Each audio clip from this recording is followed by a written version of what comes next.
Happy Bank Holiday Friday, everybody. Okay, so I thought I'd cheer you up with Gumboot's Chocolatey Day. This is Gumboot on the front. He's a little pig.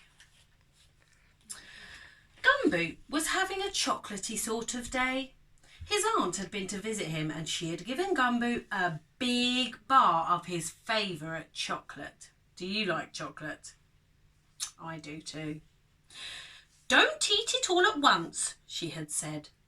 To start with, there had been 15 chunks of chocolate on Gumboot's chocolate bar. Gumboot didn't know this because he could only count to 10. But what he did know was that he liked chocolate very much. That was why there was only 3 pieces left. 1, 2, 3. Next to chocolate, what Gumboot liked best in the whole world was riding his bike. So he tucked his chocolate safely into the basket and off he went to the park. In the park, Gumboot stopped to watch the ducks on the lake. Out in the middle, there were 3, and they were paddling around with their heads under the water and their tails stuck up in the air. Their curly-tailed bottoms were bobbing up and down, and it made Gumboot giggle. Gumboot wondered how long they could stay down. He began to count from 1 to 10. Are you ready? 1, 2, 3, 4, 5, 6, 7, 8, 9, 10. Now, when he reached 10, the last duck was still down, so he began to count again. Gumboot counted to 10 3 times before the last duck popped up out of the water. "The winner!" shouted Gumboot across the lake. The duck looked at Gumboot and he quacked happily.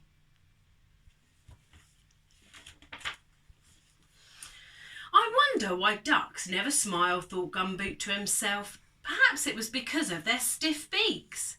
He tried making his snout stiff to see what it felt like. Can you make yours into a duck beak? Further along there was a little girl throwing bread to the ducks. I wonder if ducks like chocolate, thought Gumboot.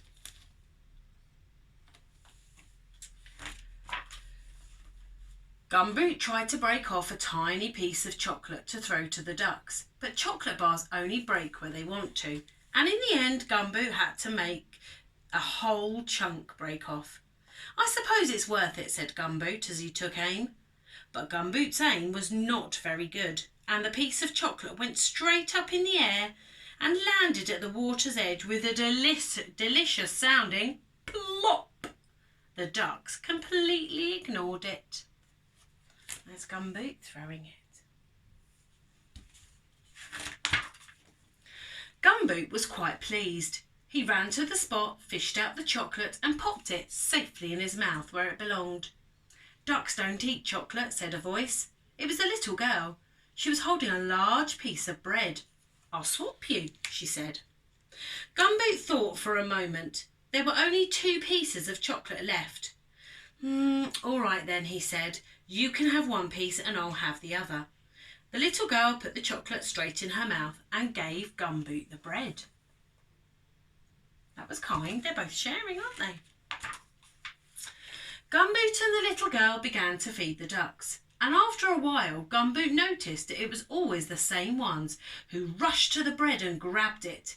So he tried throwing pieces of bread first one way, then the other, which made the ducks paddle and backwards and flap and quack in all directions. They made such a noise that soon all the other ducks on the lake were swimming towards them to see what the fuss was about. Gumboot was having fun. Ducks and bread were flying in all directions. He tried throwing high throws, long throws, little throws, and then he broke the last bit of bread into lots of little pieces and threw them all at once. Look, they're all flying to catch them. "Get ready, everyone," he shouted. "Here goes the last piece." The last piece flew high over the lake and landed in the water with a deep glop. That made a funny noise, thought Gumboot. Then he realised something awful had happened. Something terrible. In his excitement, he had thrown his last piece of chocolate into the lake. His only piece. Oh dear, he hasn't got any chocolate left now. Never mind, said the little girl. But Gumboot did mind. He was really sad. He minded very much. He wandered miserably back along the path, thinking of his last piece of chocolate. He's crying, look. Poor Gumboot. It made him feel really hungry. He kept thinking of it laying at the bottom of the lake. A tear rolled down his cheek and splashed on the ground. Goodbye, cried the little girl, but Gumboot didn't seem to hear. A duck quacked behind him, but Gumboot didn't feel like playing any more. The duck quacked again, this time more loudly. It seemed to be following him. Gumboot, look! The little girl was calling and pointing. Look! Look in his beak. Gumboot turned around, and it was the champion diver that he'd watched earlier. And in its beak he had something small and square and brown. It was Gumboot's last piece of chocolate. How did he get it? Maybe he dived down to the bottom and picked it up. Gumboot took the chocolate and patted the duck on the head. The duck swam round in a little circle, quacking loudly, and then headed off across the lake. To Gumboot it seemed that this time the duck definitely smiled. Goodbye, called Gumboot to the little girl. She smiled back at him. Gumboot smiled all the way home. What a happy thing chocolate is, thought Gumboot as he put the last piece in his mouth. It tasted a little pondy, but otherwise delicious.